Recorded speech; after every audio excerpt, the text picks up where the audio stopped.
Merci à vous de nous rejoindre dans l'édition de ce mercredi sur A12. Voici le sommaire de ce journal. 60 prisonniers ukrainiens relâchés par la Russie. Ce mardi, les deux belligérants ont procédé à un nouvel échange de prisonniers, malgré les hostilités qui se poursuivent. Choguel Maïga de retour à la primature au Mali, le numéro 2 du régime de transition, absent depuis août pour cause de maladie, a officiellement repris ses fonctions hier mardi. Le Maroc héroïque en huitième de finale du mondial face à l'Espagne. Les poulains de Walid Regragui se sont surpassés pour dominer leurs voisins ibériques au tir au but. On en reparle dans ce journal. On ouvre ce journal avec le conflit en Ukraine. Ce qui retient notre attention ce mercredi, c'est ce nouvel échange de prisonniers qui a eu lieu mardi. 60 Ukrainiens faits prisonniers par les Russes, dont certains à Mariupol ont été libérés, ce alors que les bombardements se poursuivent. Moscou et Kiev ont procédé à un nouvel échange de prisonniers qui a permis à l'Ukraine de récupérer 60 membres des forces armées, dont 2 femmes. Cette liste comprend également des soldats qui avaient défendu la ville de Mariupol, précise la présidence. Cet échange de prisonniers intervient alors que l'Ukraine continue d'être la cible de frappes russes contre des infrastructures énergétiques, mais aussi des zones civiles. Le chef de la diplomatie ukrainienne a lancé un nouvel appel à l'aide aux alliés occidentaux. Il est crucial d'aider l'Ukraine à se défendre contre les attaques de missiles russes, dit-il. Il n'est pas nécessaire de reporter des décisions essentielles. Il est temps de fermer le ciel de l'Ukraine avec des systèmes de défense antiaérienne qui doivent arriver en Ukraine en quantité suffisante. Dans la ville de Donetsk, sous contrôle russe, une frappe de l'armée ukrainienne a fait 6 morts et une dizaine de blessés, selon les autorités pro-russes installées par Moscou dans cette région annexée. Une députée du Parlement figurerait parmi les victimes. Selon les agences de presse russes, le centre-ville a été bombardé à 3 reprises par des lance-roquettes multiples de type Grad. Des commerces étaient en feu. Le suspense s'est levé dans l'État de Géorgie aux États-Unis. Le second tour des sénatoriales a livré son verdict hier mardi. C'est le démocrate Raphaël Warnock qui conserve son siège, ce qui conforte donc la majorité de son parti au Sénat. Reportage. En Géorgie, c'est finalement le sénateur sortant démocrate Raphaël Warnock qui a battu mardi son adversaire républicain soutenu par Donald Trump. Les élections de mi-mandat n'avaient pas permis de départager les 2 candidats. De justesse, cette victoire assure désormais aux démocrates une majorité absolue au Sénat. Concrètement, cela signifie que la plupart des lois auront encore besoin du soutien des républicains, mais Joe Biden pourra plus facilement nommer des juges et des membres de son administration. En Argentine, l'ex-présidente de la République, Cristina Kirchner, a été condamnée à une peine de 6 ans de prison pour des faits de corruption. Interdiction lui est également faite à vie de briguer un poste électif. La justice évoque des cas avérés de corruption constatés entre 2007 et 2013, lors de son passage à la tête du pays. Elle dénonce une mafia judiciaire. 6 ans de prison et une inéligibilité à vie pour administration frauduleuse. C'est le verdict du procès de l'ancienne présidente argentine Cristina Kirchner, qui était jugée pour fraude et corruption durant ses mandats présidentiels de 2007 à 2015. Les accusations portaient sur l'attribution de marchés publics dans son fief politique de Santa Cruz.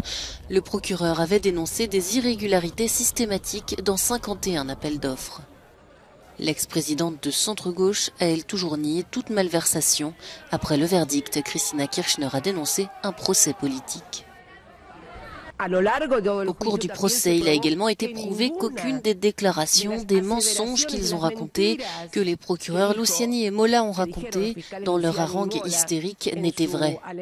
C'est un État parallèle et une mafia judiciaire.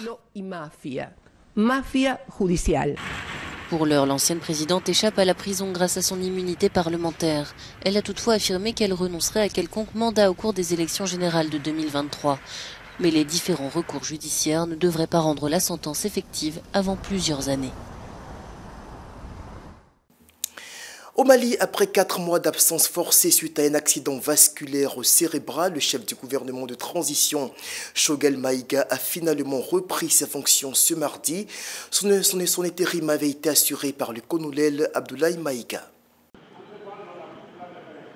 Après plusieurs mois d'absence, c'est un Choguel Maïga en pleine forme qui fait son grand retour sur la scène politique. Éloigné depuis août à la suite d'un accident vasculaire cérébral, le Premier ministre malien, 64 ans, reprend son poste. Il a d'ailleurs été accueilli chaleureusement à la primature. Je suis revenu à vous aujourd'hui grâce à Allah, grâce aux bénédictions de tout le monde, grâce à mon moral de fer qui a été entretenu par le président de la transition et ses collègues de la rectification, je dis bien civils et militaires. Ces 4 mois de période d'intérimaire qui ont été pour moi 4 mois de stage. Je dois être très honnête avec vous, j'ai énormément appris. Je pense que quelque part, si le gouvernement fonctionne, c'est grâce à des centaines de personnes invisibles qui sont à la primature et que nous ne voyons pas beaucoup. Mais nous savons honnêtement que vous travaillez d'arrache-pied avec beaucoup d'abnégation. Choguel Maïga a donc rencontré celui qui a assuré l'intérim à la tête du gouvernement, le colonel Maïga. Ce dernier s'est inscrit dans le sillage de son homonyme, comme en témoigne son discours très remarqué à la tribune de l'ONU en septembre dernier. Officiellement, la police des mœurs, formellement incriminée dans la mort en septembre dernier de Mahsa Amini, est abolie depuis samedi. Mais dans les milieux contestataires en Iran, la mesure suscite de la méfiance. Certains soupçonnent une tentative de diversion du régime pour affaiblir la solidarité internationale autour du mouvement de contestation. Des précisions avec la télévision israélienne I24. Cette femme sans voile s'écroule de douleur. Elle vient de subir les foudres de la police des mœurs. La même qui aurait tué Mahsa Amini début septembre. Un décès qui a conduit aux manifestations en Iran. Pour tenter de calmer le mouvement, ce samedi, le procureur général du pays a indiqué que la police des mœurs serait supprimée, un leurre pour le peuple destiné à s'attirer la sympathie internationale. Quand j'ai appris la nouvelle que la police des mœurs avait été supprimée, qui à mon avis était en sorte de la désinformation, je me suis dit waouh, cela risque de faire diversion de la solidarité internationale et de l'élan du mouvement et du soulèvement populaire contre la République islamique. Parce que quiconque connaît l'Iran, c'est que la police des mœurs n'est pas vraiment le problème. L'objectif est clair, destituer la République islamique qui semble toujours très puissante. Un analyste du renseignement israélien estime que le régime résistera à ce vent de contestation.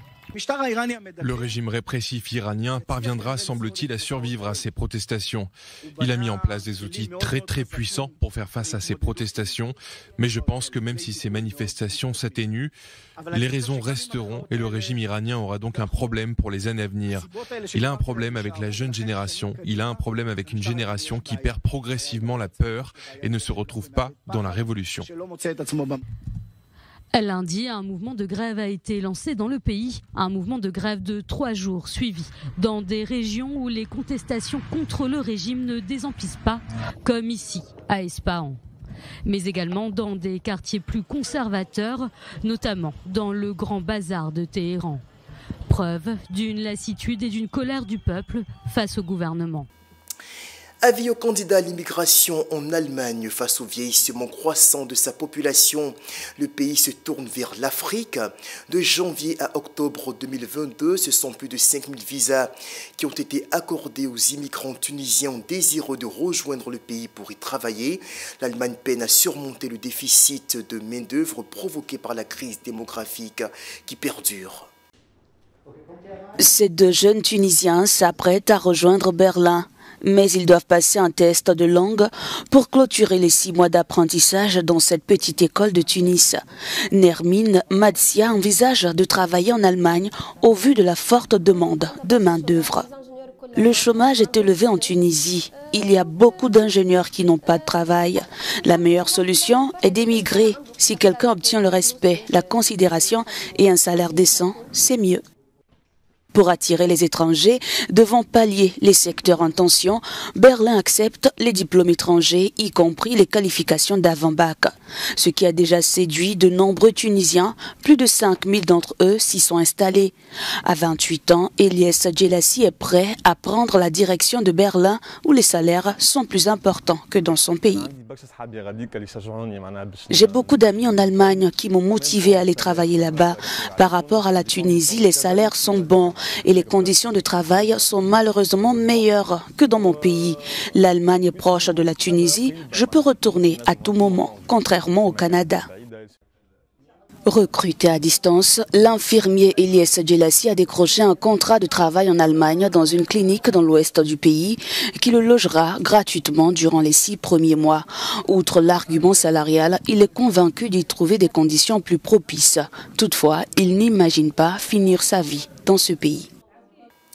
Le Parlement européen et les États membres de l'organisation sont parvenus dans la nuit de lundi à mardi à un accord sur la question des produits issus de la déforestation.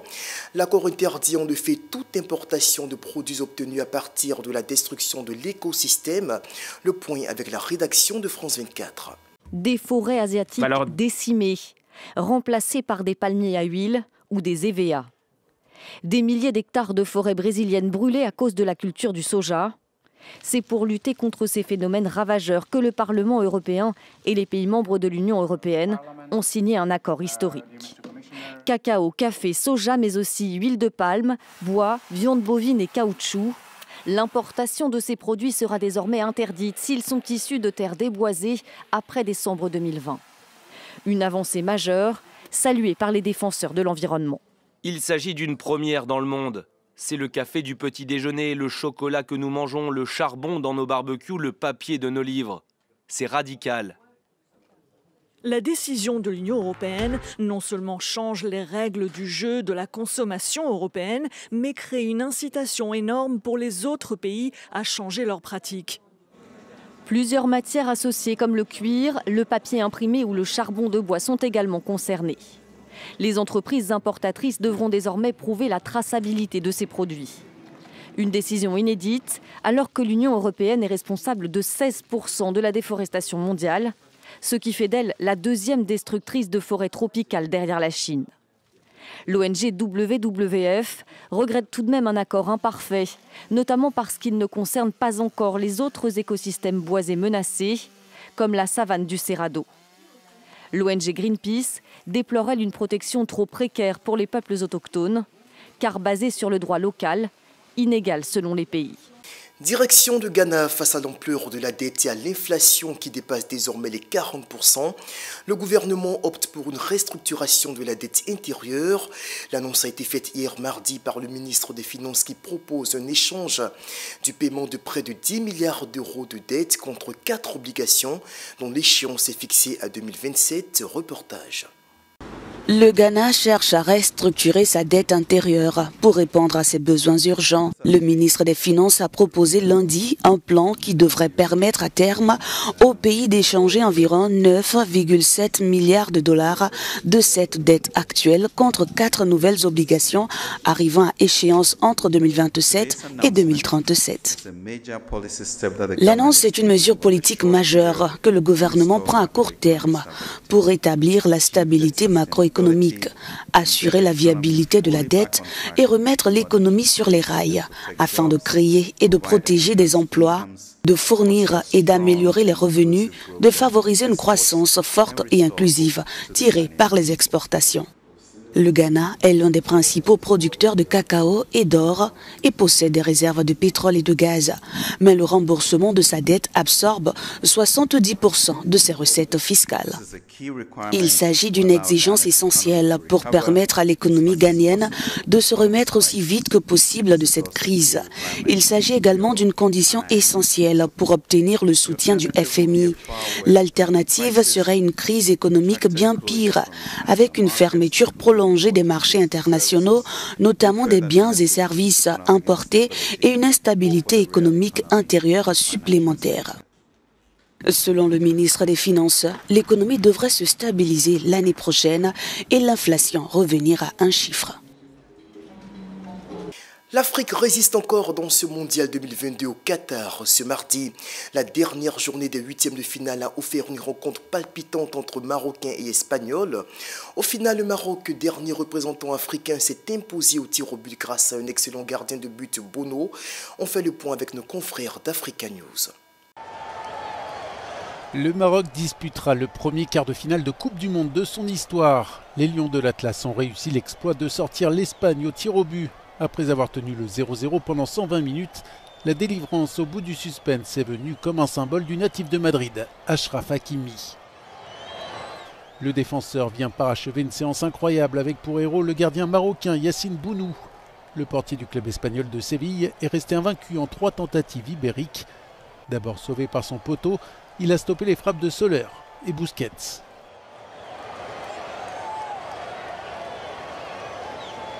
La dernière nation africaine continue donc sa route dans ce mondial. Les Marocains ont pu communier avec leur public venu en nombre à Doha. Hakim Ziyech, la star, et Walid Regragui, le sélectionneur, est emporté en triomphe devant une tribune euphorique.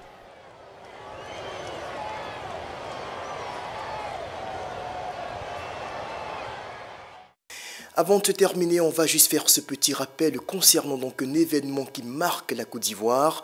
Ce 7 décembre, la Côte d'Ivoire commémore donc le 29e anniversaire du décès de son premier président, le père fondateur Félix Houphouët-Boigny. L'événement donc sera célébré de diverses manières un peu partout dans le pays. On y reviendra dans nos prochaines éditions. Alors demain, travaillez, ne pleurez pas.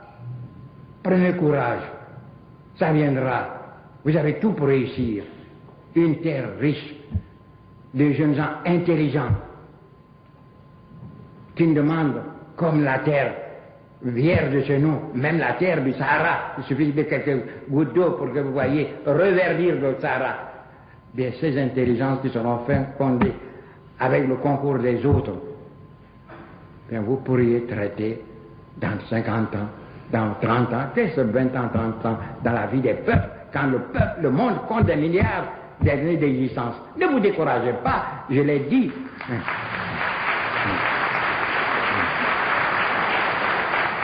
Je le répète pour les journalistes, la vie c'est une course. Personne n'a encore atteint son plein développement. Et on ne juge pas au départ, mais à l'arrivée, personne n'est arrivé. Donc, allez, courez avec eux. C'est donc terminé pour l'édition de l'information de ce mercredi. On se donne rendez-vous demain pour un autre point de l'actualité sur A12. Au revoir.